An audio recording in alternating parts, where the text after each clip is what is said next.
Hey, Seth, welcome to the Interrupted Podcast, brother. It's awesome you took the time today to be with us. What's up, Steve? Thank you, man. I really appreciate you taking the time too.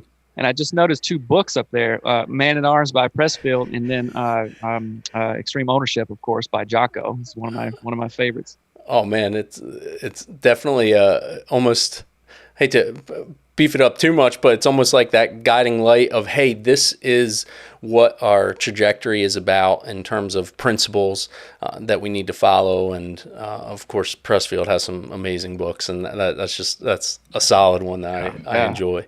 It's like a standard that we all can strive for every single day. 100%. Yeah. Hey, are you a big reader? Yeah. Yep. Very big. Right on, right on. Well, man, we're going to get into some really cool content. I'm excited. We're actually recording this on Valentine's Day, so we're taking a pause out to do that, and this is going to be a relevant conversation as we dive into relationships and some of your story. And I love as we hear from people that the audience has a way to connect and really understand that though we have different stories, there's so many commonalities that we're never alone in trying to better relationships of every kind. And so I appreciate I've got to listen to a few of your shows, and the courage that you and your wife display on your show is really impressive. It's inspiring. It's of course there's an entertainment value to it, which helps keep engagement, but the authenticity that comes through is rock solid, and I'm excited to have you share today, man. Yeah, thank you, man. So, yeah, 100%. Well, let's get into it to get a little context for everybody of you and kind of your background. If you would just give a little intro to the best of your ability, and I'd love to hear also additionally, where you grew up and kind of some of the influences that propelled you to have the mindset that you have today, that foundation and that groundwork. Yeah, absolutely. So right now we are out in Seattle, outside of Seattle. My wife is from here, a little town south of Seattle called Maple Valley. And I've been here for about 18 years. But originally I grew up in South Carolina, went to undergrad school there. And then my buddies and myself, we were in a band. And after we finished, we got our degrees, like, okay, let's see if we can take this music thing for real. So we packed up our stuff and moved to Seattle. And we left on September 11th, 2001, actually. Did you really? Yeah, Wow. which was, it was crazy because, like, okay, we're done with college, leaving all we know behind, driving 3,000 miles away, and then boom, that happened. And we're like, is this the right decision? Should we turn back? Just, it was crazy, right? Right. And we kept on going. So that's how I ended up in Seattle. I was in a touring band for a couple of years, and then decided, hey, that's not going to work to, being a married man on tour all the time, being gone 8 months of the year. So I went to grad school out here in Seattle. And so kind of fast forward, my wife and I were together about 4 years, had our first kid. And then I was in graduate school I wasn't completely done with graduate school. Then we had our second kid, right? And I was in grad school to be a marriage and family therapist. That's what I currently am, a licensed marriage and family therapist. And our marriage was just bonkers. We were both super immature, looking to each other to fulfill us, to be like, make us happy. Okay, I should get my contentment from you. All the wrong things, right? All the wrong things that we're looking for in a relationship. A lot of blaming, barely any ownership at all, right? So this all came to a head when I confessed to my wife, Melanie, that I'd been lying to her about a couple things. And that was just like the tip of the iceberg, not about like what I was doing, but it was the thing it was like a watershed moment. It's like, okay, this one thing, this argument opened up all the other things that were really messed up and wrong in our marriage. And eventually she gave me a black eye, and no man getting married even thinks like, okay, yeah, one day might get a black eye, but for better or for worse, right? We'll stick to this. And it's like that Mike Tyson thing, it's like we all have a plan until we get punched in the face. That's right. And here I was, a dude with 2 kids, 3 jobs and an internship while in graduate school, boom, just got punched in the face. So needless to say, that changed everything. And we worked through it. And it was about 2 years of doing coaching, going to marriage therapy. We were part of a church at that time. So we had some support group around us. We didn't want to get divorced. Both of us, I mean, we did, but in our heart of hearts, we're like, no, I don't want to get divorced. I want to be with you and our kids and stuff like that. So we took a really good look at not only each other, but ourselves. And that's when the whole watershed moment changed. And I can really think back to like, okay, we made that through. We made it through. And a couple of key moments. Like I said, we were in marriage therapy at the time, and it was a pastor that we're working with, and he also happened to be a licensed therapist as well. And it was an older dude, so I really respected him. And this is important. And he looked at me and was like, "Seth, what are you doing? What are you doing?" And I couldn't answer. And like as a guy, as an older guy, someone I respected, telling me, just looking me straight in the face, saying, "Bro, what are you doing, man?" I did not have an answer. So that was one of the big moments where I was like, I got to change stuff. I got to get an answer. I got to get my stuff together to be the man, the husband, the dad, the worker that I am aspiring to be, but my actions aren't really showing that kind of thing. Yeah. So, and this has been just a continuous path of forward movements. And one of the, I think you asked the question, what was one of the other kind of pivotal moments? That was one. And then Melanie, my wife, had found this book, and it talked about growth versus fixed mindset, right? And I think it might have been in Grit in Carol Dweck. I don't exactly remember. Yeah. I got it on Audible. I was like, oh, wait a minute. A growth mindset seems to be way better than a fixed mindset. And that was like one of the first books, and that was about 8 years ago, to where this real deep dive into extreme ownership and self-discovery and actually creating the life and the relationship that you want. It started with that. I'm open. Let's have a growth mindset. Let's change some stuff that needs to be changed, and kind of have an open hand philosophy around that. So yeah, that's the long version of how we got to where we are now.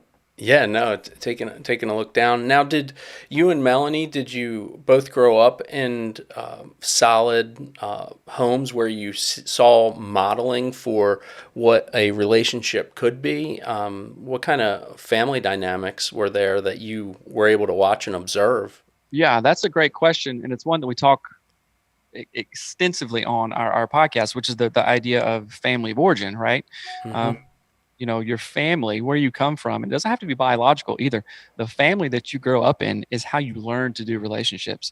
I see mom talking to dad that way, or uncle, talking to grandma or cousin this way. It's how we learn to interact, right? So my parents, they're still together. So are Melanie's parents.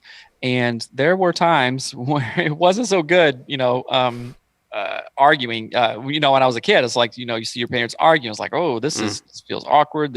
It was never abusive or anything like that, but there were a handful of things that I decided, hey, I don't want to perpetuate that into my marriage, right? And then a handful of things of like, you know what? I like that. I like that we sit down to eat supper, most nights. I like that we have shared interests, as a family, and we talk about things, kind of thing. So that's what we took. And same thing with Melanie's parents. They're still together. And there's a lot of things that we have chosen to take from her upbringing. And then also a handful of like, no, we don't want to perpetuate that anymore because we see how it's not helpful. I remember, feeling certain things growing up, or, seeing it now. We don't want to have that in our marriage. So first of all, you have to be aware of it and then be willing to change it. So yeah, we both grew up fairly stable families. Doesn't mean we didn't, have our stuff or whatnot. I think all families do. I grew up in the South, so a lot of it was like not talked about, which was kind of, I was like, oh, okay, yeah, everybody looks good on the outside, but inside those walls, things are falling apart and kind of going crazy. Now, they weren't falling apart with me, but again, there were things that I have really made choices on to perpetuate further, or to be like, no, we're not gonna. I don't want this in our marriage anymore. Yeah. Now, were those conversations that you all were having when you were dating, or was that something that in difficult times you started to realize and counseling pulled that out? Or was it like, hey, we're pushing ahead. We love each other. We are going to get married, or maybe even early on in that marriage, and you're trying to do it right. Right. I don't know too many couples that enter marriage that aren't attempting what they believe to be right. And, it's, we know we're walking blindly sometimes into things, but we really, I think at the heart of the matter is we want to do well by our spouse, but some of us are ill-equipped because we haven't taken the steps to learn the tools and the strategies to be successful.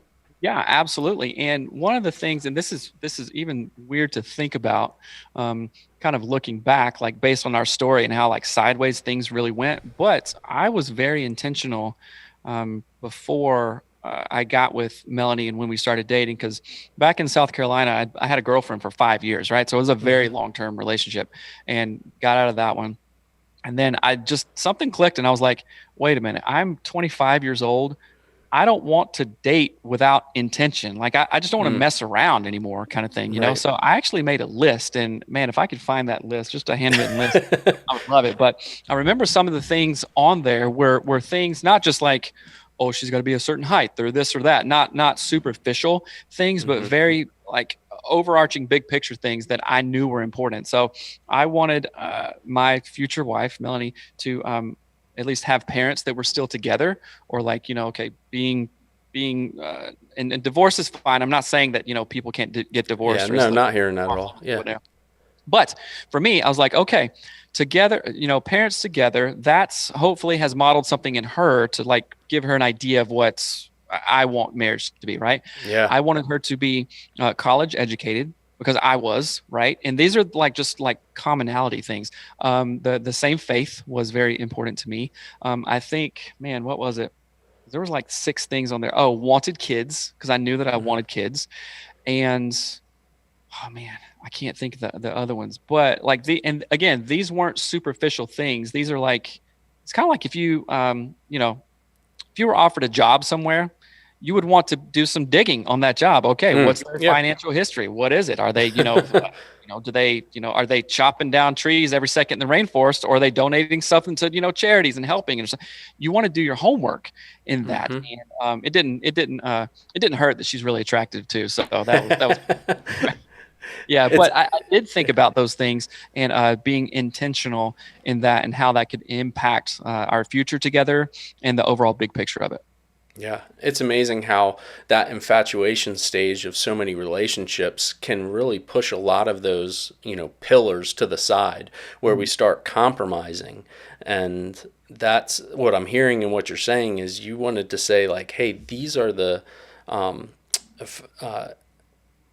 attributes that I want in a wife, that at the end of the day, I believe those attributes are what's going to carry us through. And it's hard to look past the infatuation, because we have all those intense feelings early in a relationship, whether it's dating or even if it's a quick engagement and you're looking towards marriage, and managing those. How did you feel that you all managed those early in your relationship? We managed them very poorly, which again is kind of counterintuitive, because I was like, okay, let's be really intentional. I don't want to date without this. And I really thought about it. I think we had that part down. In fact, I think our first date was October 10th, or maybe that was the first. I better get my things right. No, I think it was October 10th was our first date. And then we were engaged like 3 months later, and then got married that August. Wow. So it was like from first date to marriage was less than a year, because we were so just intentional around it. And we didn't have, that's one of the whole reasons we created our podcast, because we could never find resources that were real, raw, vulnerable, and authentic. It's what we wanted. Like, we have tattoos and all kinds of stuff, and we're like growth mindset. Let's do this. Let's go. Let's be adventurous. There were no other marriage resources out there who was like, hey, I'm a marriage and family therapist, and my wife gave me a black eye. Let's talk about it. Let's put it all out there. And then invite other experts to talk about it as well. So we weren't, man, we were very ill equipped and just tried to wing it. And, the first, that's honestly part of the reason why I left the music career that I was in, because I wanted to go to grad school too. And I had a passion for psychology and therapy and stuff like that. But man, every single night on the road, just arguing and just miscommunications and this, I'm like, this is not sustainable, kind of thing. So yeah, we didn't have the tools, but we had the want, I guess. Right. And we talked to this one marriage therapist. His name is Dr. Corey Allen of Sexy Marriage Radio. And he's on season 1 of our podcast. And he talks about the chemical, like you were talking about, phenylethylamine, and it's different from dopamine or oxytocin or anything like that. And it's called the love chemical because, it's like, oh, you're so in love, and it's called it's for pair bonding and stuff. Uh, Uh-huh.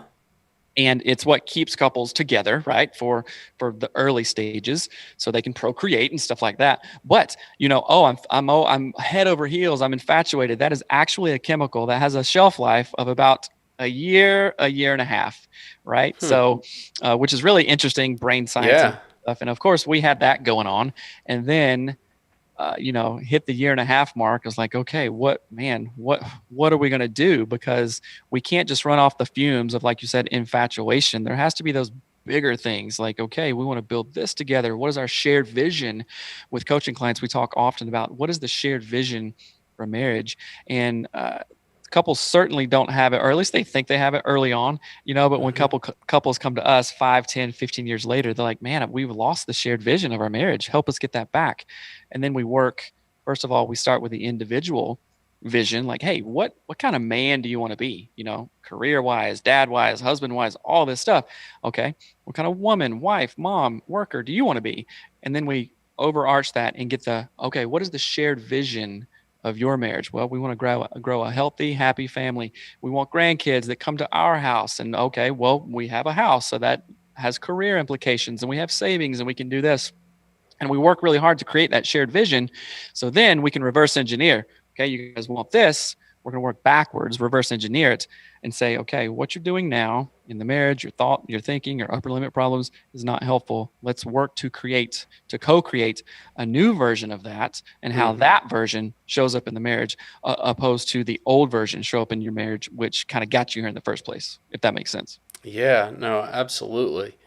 Well, what was the catalyst then, even in what I'm hearing you say there, that brought you to a place of, you had mentioned earlier, this confession to her about some things that were on your heart and some things you were wrestling with yourself? Were you already in counseling at that point, or was it some mentors or people in your life that were seeing some things? What really said, hey, I need to step out here and fix this? Yeah, so that's a great question. We weren't in counseling at all, and what it was I was lying, and like a lot of guys, like maybe struggling with porn and stuff like that. And there's different, like, full blown addict to where, like, oh yeah, I look at it, it's no big deal, and I definitely don't tell my wife or whatnot. I was in that category kind of thing, and we were in a church at the time that was, we talked about these things, and Melanie, like being a good wife, was like, hey, do you struggle with that? Can I help you with that?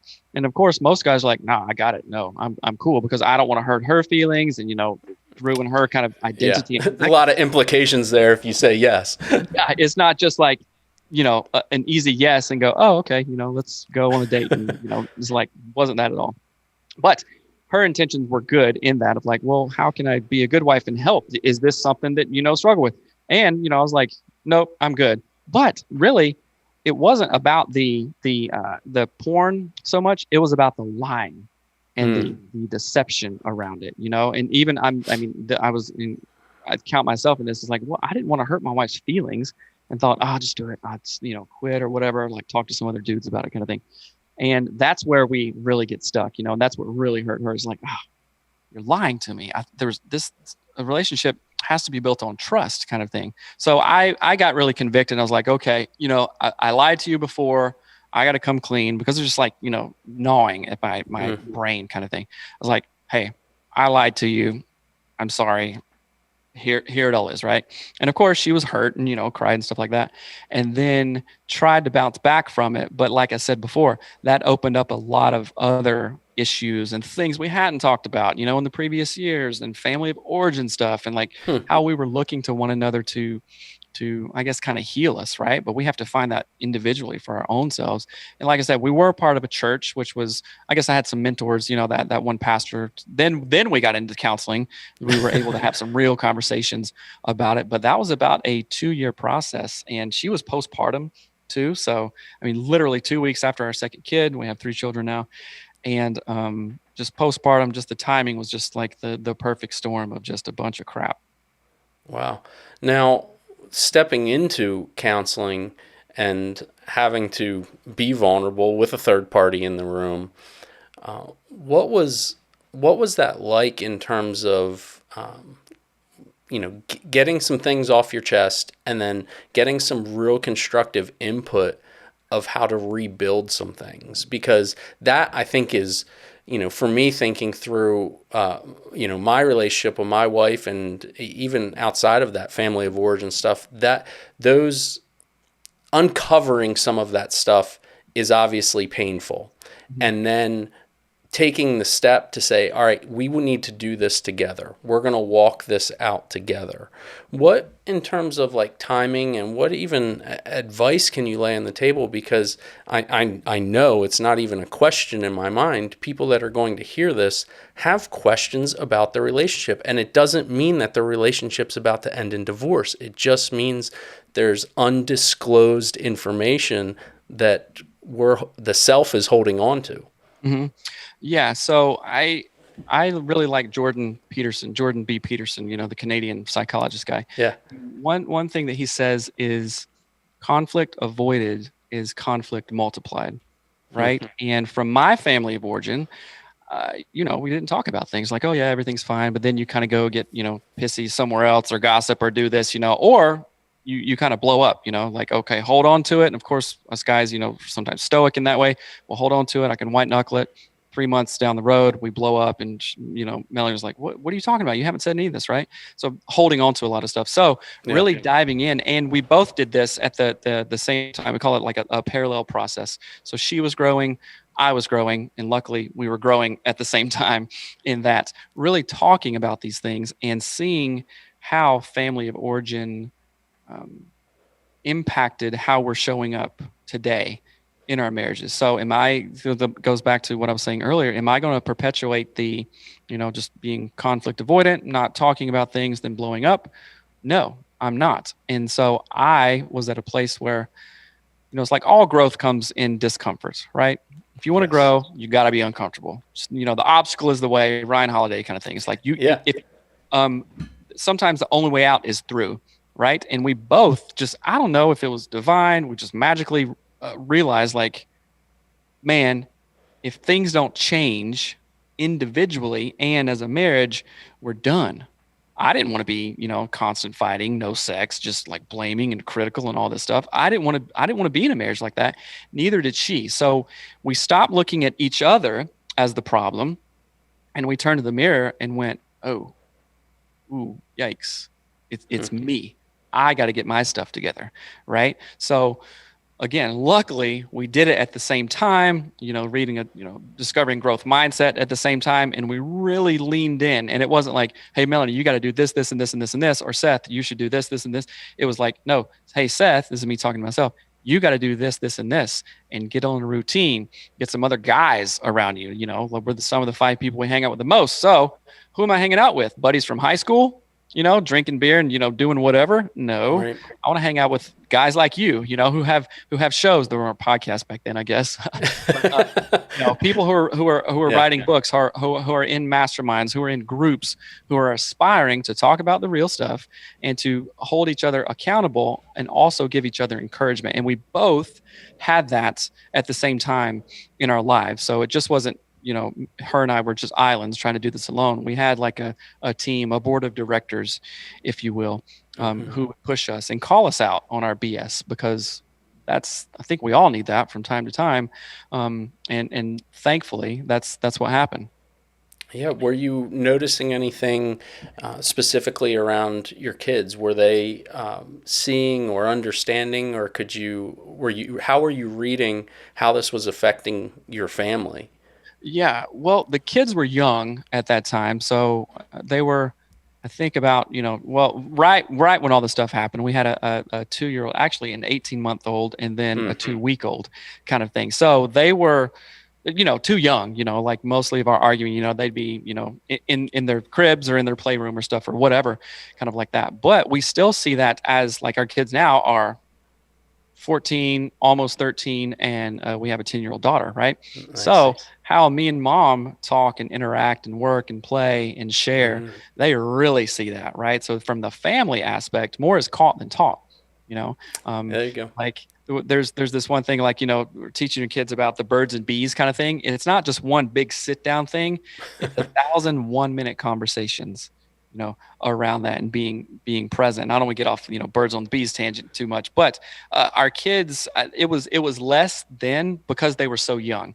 Had that happen now, I think it would be much more difficult, because we would have to really monitor our words, how we're showing up, what is our mindset, what are we doing, kind of thing. Because then, I mean, kids know, and even then, when they were two, actually we were like in the crapper for about 2 years. So, our oldest was probably 4 or 5, and then our other, was like around 2 years. They could tell, like, oh, dad's pissed, or, mom's not talking, or kind of thing. Like, kids know, even at an early age like that. So we all, we did make it a point to be really aware. Like, okay, there was no, I mean, we had screaming fight, just craziness, man. Like, okay, no, not, I'm leaving. I'm getting myself out of the situation, because we're not going to do this to the kids, right? Traumatize them in that way, and have them see that was the model for parenting and relationships, because we did a terrible job back then. Now it's much more intentional. It's much more targeted and calculated, and by practice, it comes a lot easier now too. Yeah. What were some of the things that you observed and really noticed when you started to turn the corner, when you started to apply this growth mindset and intentionality and working on yourselves? What were some things that were tangible to you that you can really land on, that's like, hey, this is good? Not that it's fixed, but this is good. Right. That's a great question. And the thing that came up immediately is those fights that we have had like 1,000 times before, that end at like 1:30 a.m. and we both go to bed super mad. Facing opposite walls. Yep. Right. Or sleeping on the couch or whatnot. That's happened a couple of times for sure. I knew that this was working when we're still talking about the same uncomfortable topics, but guess what? It's an hour shorter in duration this time. Or, okay, it's like the ice was melting, like as I understood myself, as she understood herself more, like, okay, now I can understand them. And like, oh, so what you're saying is this. And we wouldn't immediately go to sarcasm or criticalness or calling names and stuff like that. Yeah. And it's like, oh, this is the same topic that we're arguing about. However, we're ending it differently. Oh, why did we end it differently? Because I chose to listen more than talk this time, or said, you know what, honey, I am so sorry. I know what you're feeling. I apologize. Right. And then those little baby steps. And one of the number one things, and like I said, we were big time in church at the time. Yeah. Not so much anymore. That's a long story, but I decided, and this is kind of going into Jocko extreme ownership leadership stuff. And I decided, like, okay, you know what?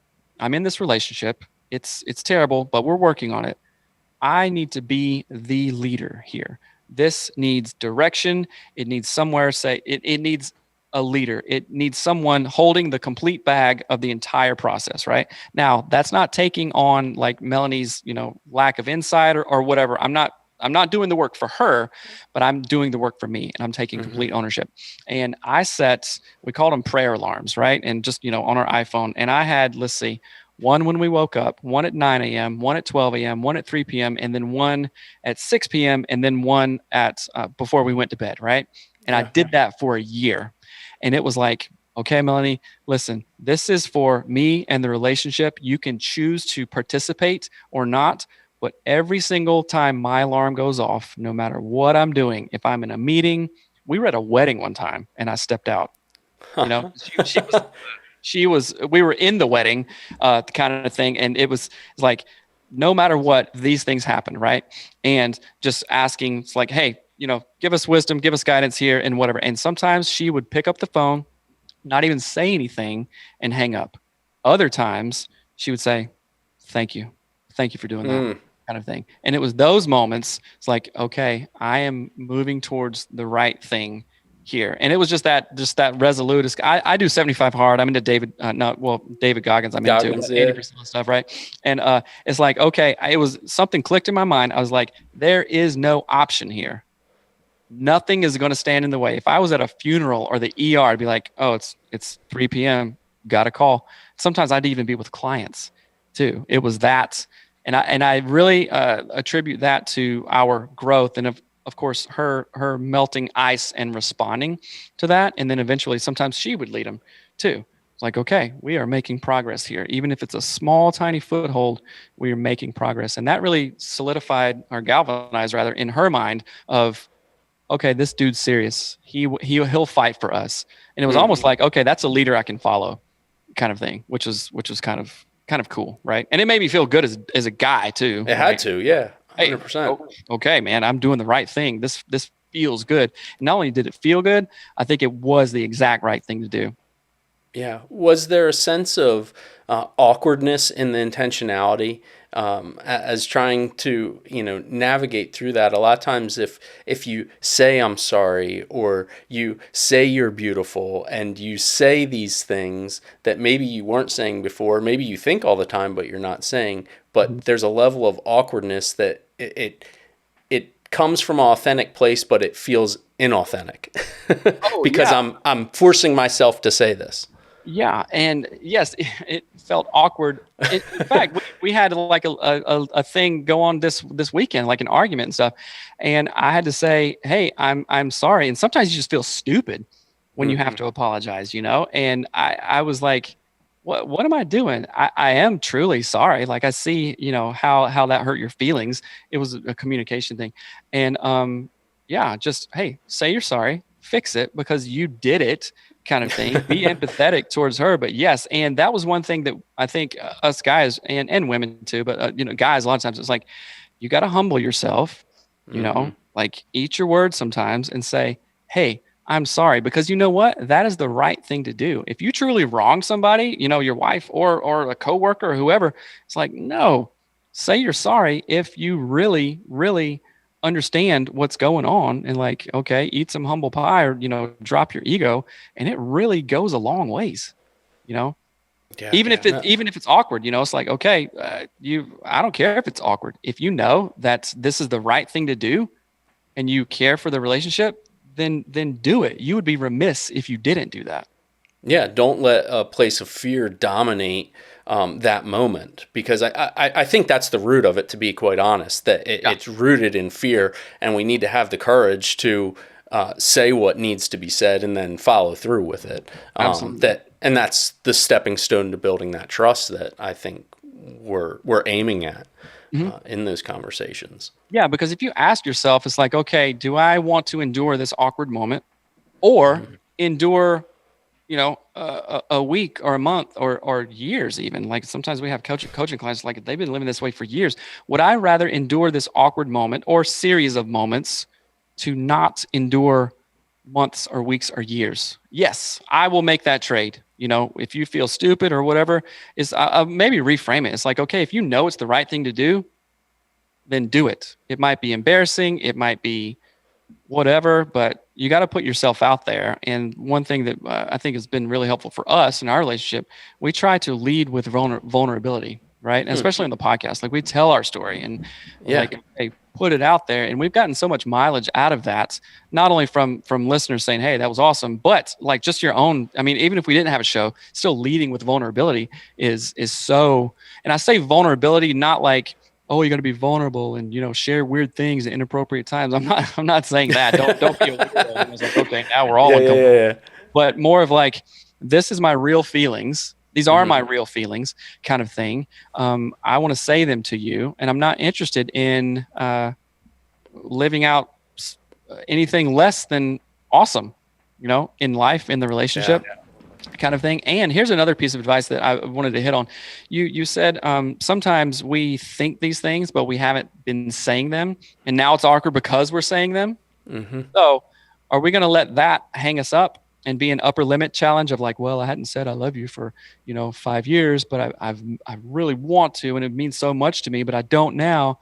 So okay, are you going to have another 5 years of that? Or are you going to go, yeah, I'm not living like this anymore. I'm going to tell my wife she's beautiful. I'm going to tell her I appreciate all the stuff she does, how she is with our kids, how she is as a worker or whatever kind of thing, how inspiring she is. And if it's awkward, it's sometimes we only make it's only weird if we make it weird.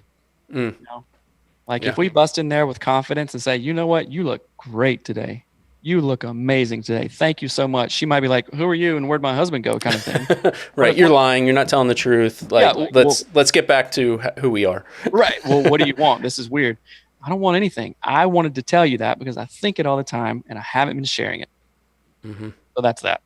Yeah. And if we have an increased level of confidence when we go in there, guess what? Confidence is contagious. And eventually she'll be like, oh, thanks. Whoa, maybe I do look good, or whatever kind of thing. So it has other implications that you can benefit from too. Yeah, no, 100%. Well, Seth, let's take a moment to be real practical. This week, celebrating Valentine's Day, actually when we're recording this, but there's a lot of intentional dates, right? Valentine's Day is like the ultimate intentional day because it's set aside. And there's a lot of these awkward conversations, awkward dates, probably a lot of people just hiding at their phones because they don't want or don't know what to ask. How do you help the people that you work with and the couples kind of take an inventory of where you're at and what are some things that maybe we should bring up of maybe not dump the whole, bin out on the table at that time, but what are some things that if a guy wants to step up and lead, like you're saying, and take responsibility for some of his stuff, what are some of those questions that we need to be asking our spouse, our significant other? Yeah, I think it would be a great place to start at ownership, right? I would start with first an ownership and examination and almost explanation to your spouse. Say that you're a dude out there or a wife too. This can go either way, right? Like you had this realization of like, oh, wait a minute. I've been doing some things. I've been like just checking out and not been present. And I've been blaming you for a lot of stuff or not taking ownership and responsibility for these things. Man, I am realizing so much of my own crap right now. And I'm working towards it, right? And then so it telling that to your spouse and maybe apologizing or whatever, which takes a minute and very much you have to be intentional and you gotta get your stuff together if you're gonna take that move, right?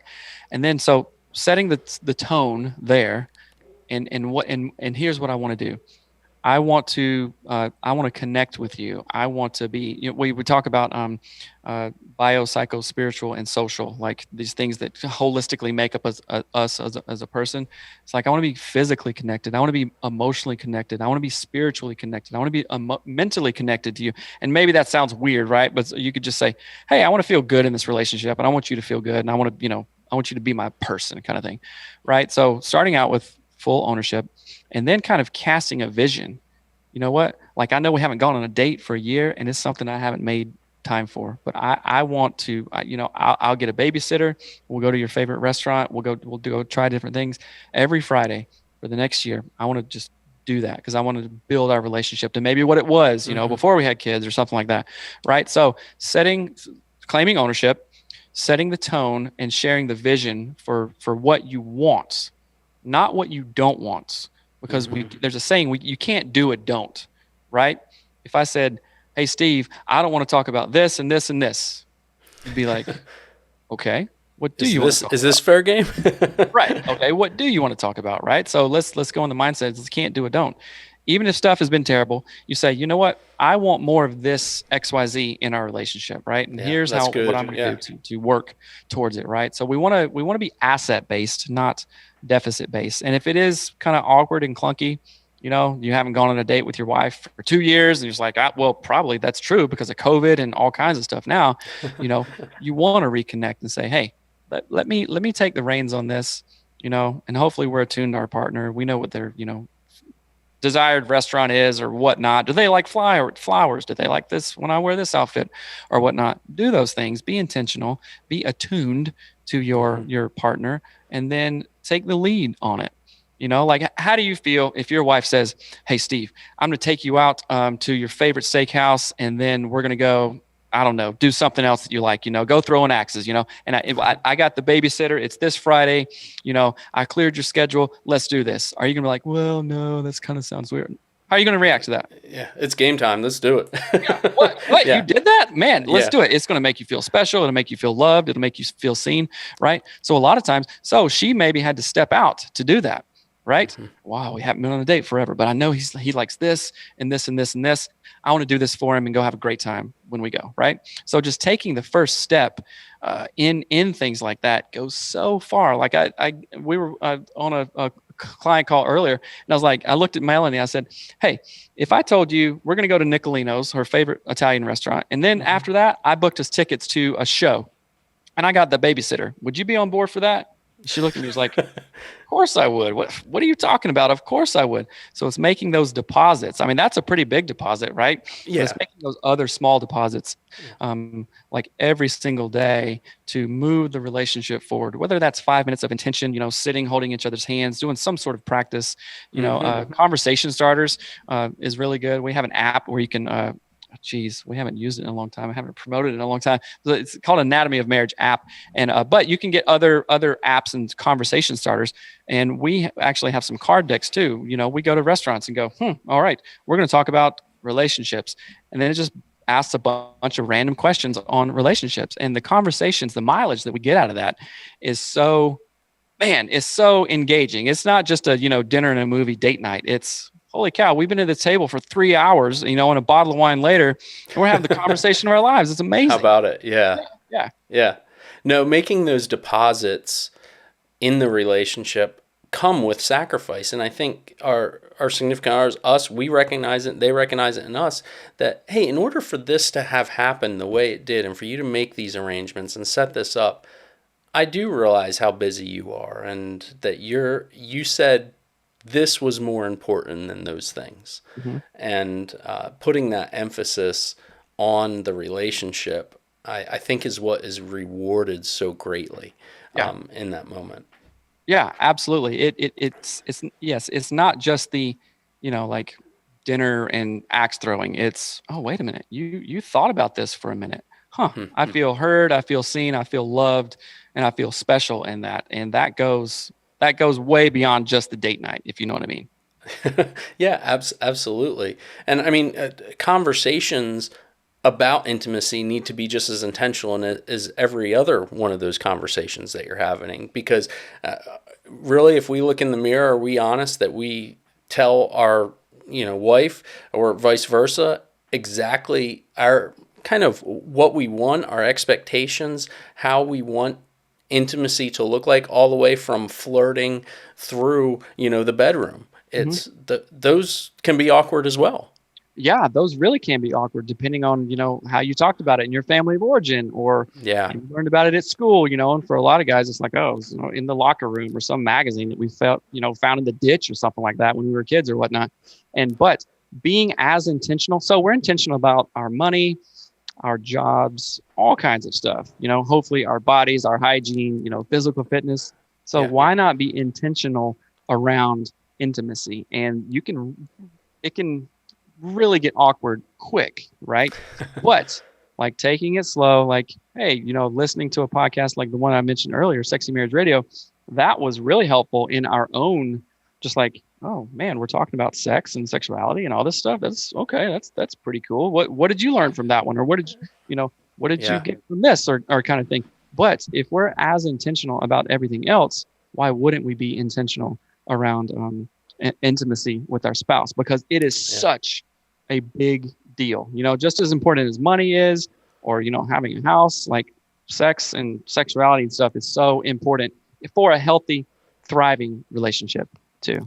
Absolutely. No, I encourage everyone to look into resources that are available out there for that.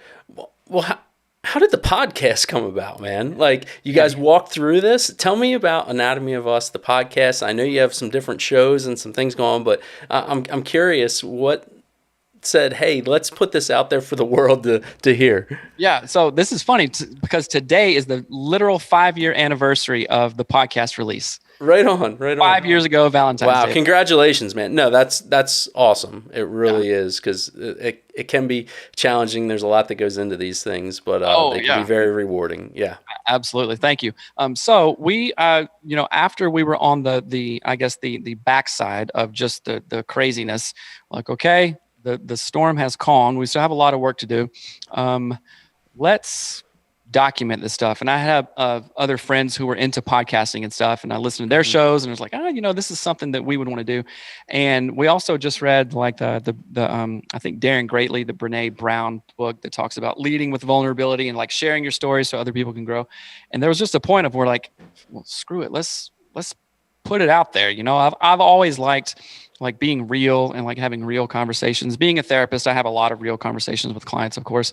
And we recorded our first show. We got stuck in Seattle traffic. We were on the way to see an artist uptown Seattle. It was about a 45-minute drive, but we were stuck in traffic, so that turned for 2 hours, right? And we just looked at each other and said, man, we got through this. Let's record some real conversations about it. And the first episode, the first 2 hours really, were on an iPhone, and us just having real conversations about things that we never talked about. Just like, man, how much I was hurt from things that went on. It's like, okay, sure, I can take a punch to the face from my wife. It's not like Mike Tyson or anything like that. And I got a black eye and everything. My blood, my eye was red and all this stuff. But the emotional, like, what just happened? Oh my gosh, right? And the impact that had on me and her of doing that, but then all the other overarching stuff that we had talked about. So we season 1 is highly produced. We interviewed a lot of other professionals, different professors and doctors and therapists and leaders in the field and stuff, and just had some real conversations about family of origin, about sex and intimacy, about expectations, about all kinds of things that make up a marriage that most people don't talk about, that they don't learn about in premarital stuff. You know what I'm saying? Yeah. So we're like, okay, let's put this out there, and boom, that got some traction, and we just kept on going. And now we have very topical conversations about what we're doing, what we want our marriage to look like, what we want our family to look like.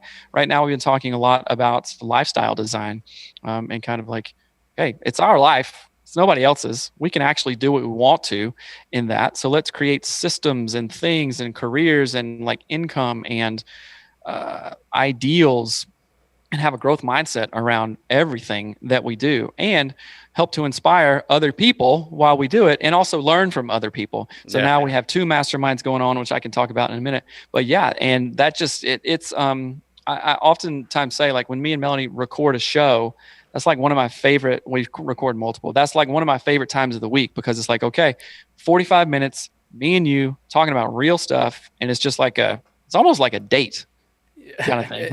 I'm sure it can. No, I'm sure it can be. I mean, it's time set aside to have intentional conversation that is, it's mutually beneficial for both of you, growing independently and the marriage. So I think that's at the core of every date, or it should be. Yeah. And we both enjoy it, and it feels like we're getting closer together. Sometimes we even have arguments, not like yelling arguments on the show, but talk about real stuff in real time, because there is a part of modeling. And it's like, and it also is like, feels like I'm more accountable too. Like, oh, wait a minute, I just said something mean to her. Okay. We just recorded it, so it's gonna be aired. Yeah, you can't run away from that one. I can't run away from it. I gotta fix it. I gotta lean into the uncomfortableness so I can grow from that. And we both have decided to do that kind of mutually. Man, that's phenomenal. What a cool journey, to be on, and even to look back and to have it documented, right? That has to be a really cool. As much as we like to look at a photo album, it's cool to go back, and you can probably tangibly see how you've grown. Oh, absolutely. Because growth over 5 years, if I was the same person that I was 5 years ago, of course we still have like the same core beliefs and stuff like that, but the same like goals and focus and mindset. It's like, no, I'm not the same person I was 5 years ago. Tony Robbins says, if you're not growing, you're dying, kind of thing. And we've both been like, okay, let's grow. Sustainable growth, of course, not like balls to the wall all the time, but sustainable, measured, scalable growth. And yeah, it is cool to look back and go, man, 5 years ago. That's crazy.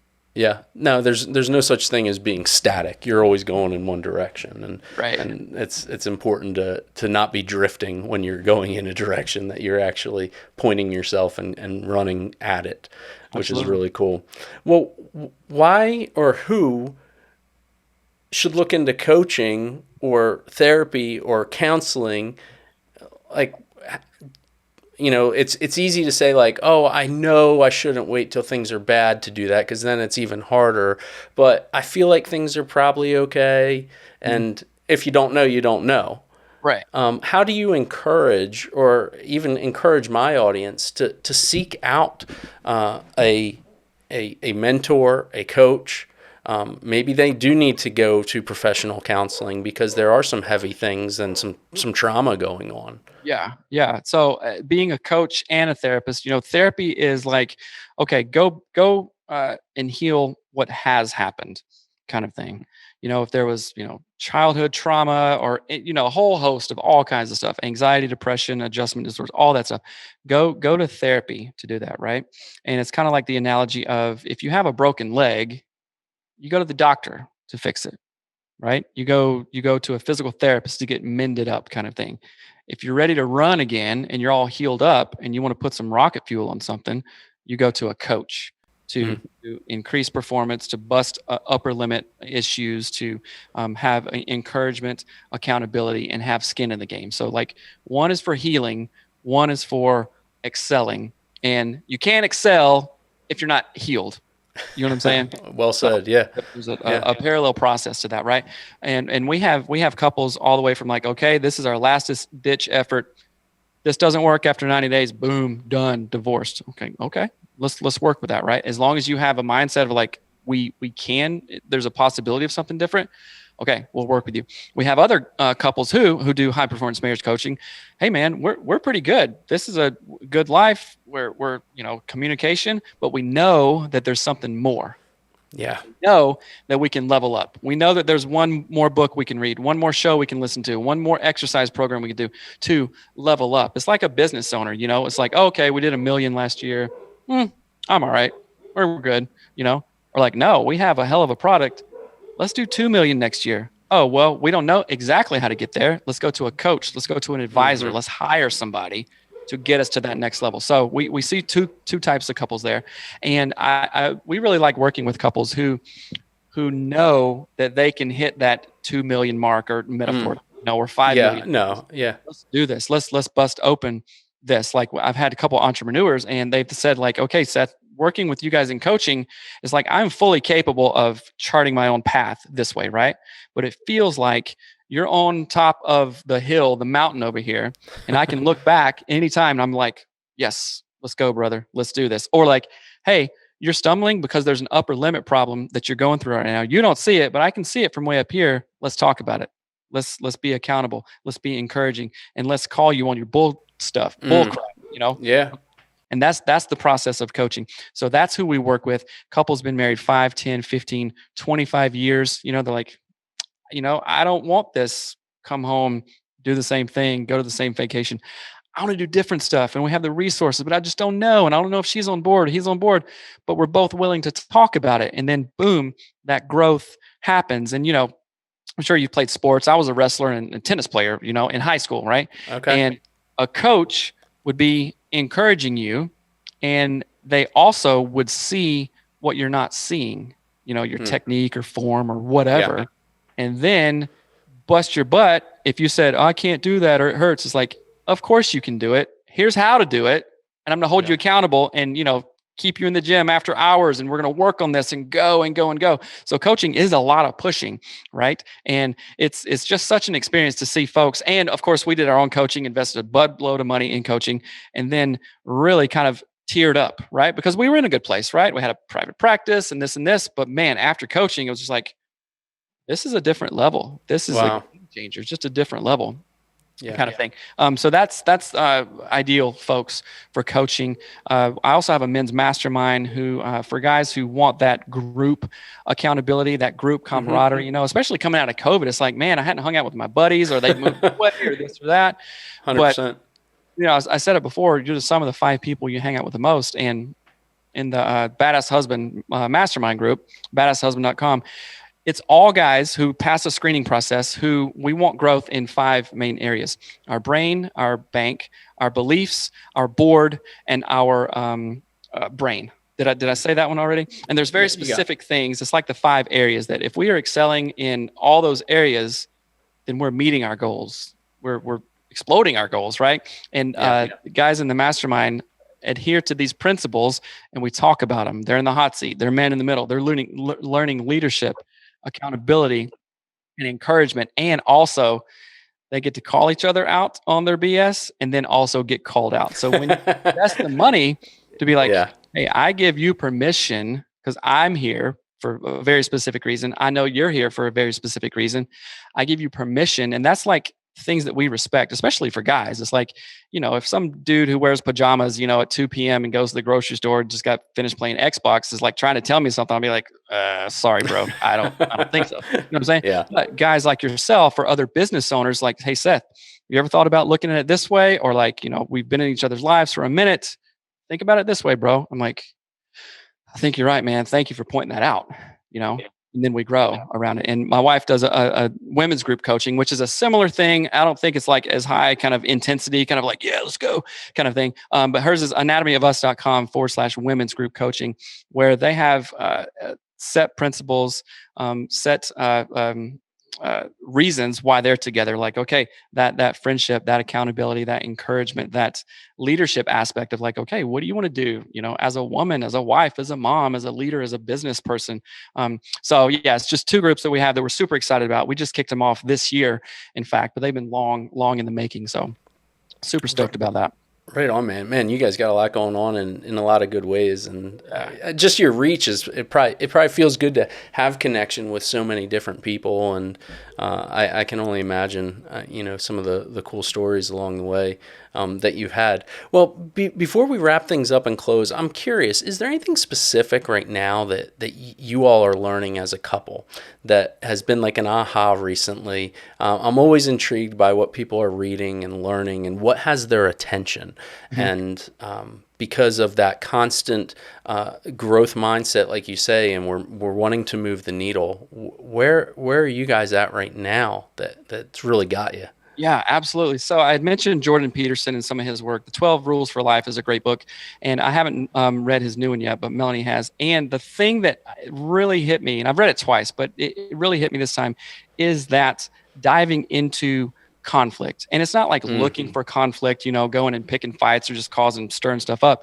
It's like, oh, wait a minute. What truth am I not speaking to kind of not rock the boat, to, keep the status quo kind of thing in first of all, myself, right? And then in my relationship to Melanie. So I'm finding it really energizing actually to like lean into this uncomfortableness and go, oh, who the realization is like, it's my life. It's the only one I've got right now that I know of. Right. So why would I not speak that truth and actually say what I want? And conflict avoided is conflict multiplied, but conflict met is conflict. I was going to say deferred, but it's not even deferred. It's like conflict solved. It's conflict avoided in a good way. It's like, oh, do the hard stuff up front, and then you will avoid that. Do the work now, savings, 401k or whatever, do it now, enjoy it later. So I am personally really leaning into that as a man, as a husband, and as a dad, and as a leader. So it's like, okay, I'm going to have those tough conversations with myself, and then also with the people I love and the other people I care about, like in my sphere. And Melanie, also, she's never really been conflict avoidant kind of thing. Go right at it, huh? Right. Yeah. She's a pro at that. But I think more of her focus is, of course, reading that book and then going, oh, wait a minute.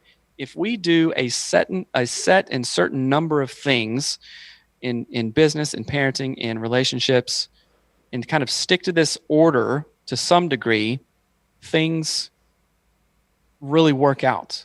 And it not in a black and white sense, but it's like, oh, there are orders of operations in whatever finances. Like if you want to be a fireman or whatever, it's like, oh, there are standards and orders of operations, standard operating procedures that you follow for a reason. And the reason is they work.